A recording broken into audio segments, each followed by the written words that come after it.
The word discipleship is not a word we use in everyday language today, but the concept of discipleship is still very current. In simplest terms, a disciple is a student, but more than a student who goes to school to learn a subject, a disciple is somebody who follows a person. Notice I said follow.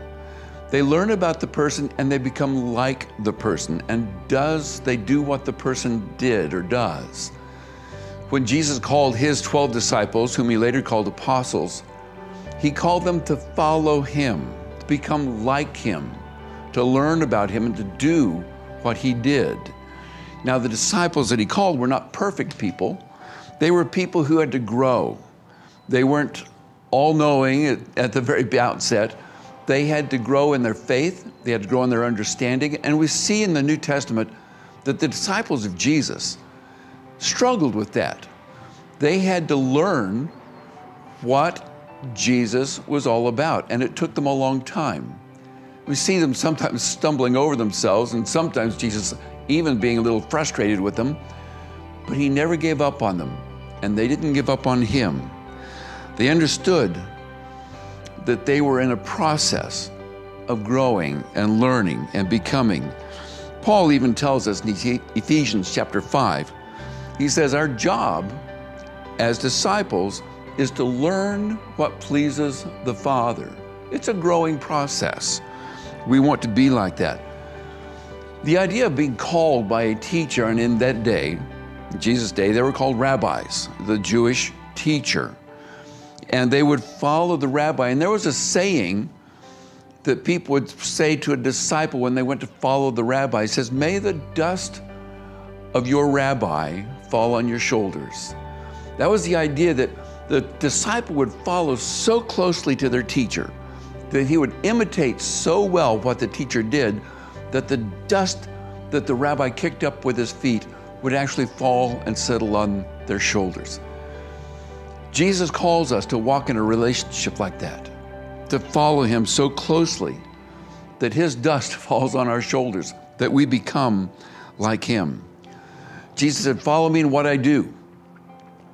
When Jesus had the Last Supper with his disciples in John chapter 13, after the supper, he got up and washed their feet. And then he sat down and he said, "Look, I, your teacher and master, have set you an example that you should follow and do what I do." That's what a disciple does.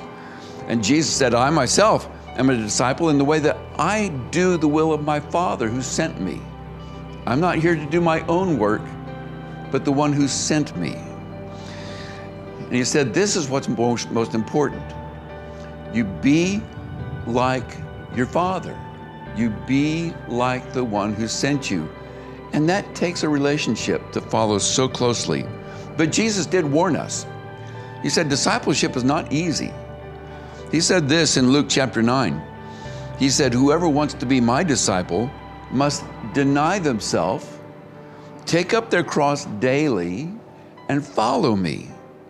For whoever wants to save their life will lose it, but whoever loses their life for my sake will save it." He said, you cannot be my disciple unless you're willing to sacrifice your own will, your own ways, your own wants, for the sake of my purposes, for the sake of the rabbi, for the sake of being like me. He says living is difficult unless you're willing to make a sacrifice. So here's what Jesus said when he called his disciples. He said, "You follow me." He found them fishing out in the Sea of Galilee. He said, "You follow me, and I will make you fishers of men. I will develop you to do what I do, to come to this world on mission, to accomplish what I am here to do." And so Jesus, just before he ascended to heaven, he gave us one last marching order. He said, "All authority in heaven and earth is given to me. Trust me. Here's what you need to do. Go and make disciples. Go and reproduce yourself. Go and make followers of Jesus, of me, throughout all the world, and enlarge the borders of the kingdom." You see, we've been sent as God's people on mission, and as followers of Christ, we want to expand the borders of his kingdom. May you be fruitful this week as you go out and follow Jesus' example to be a fisher of men. Thank you.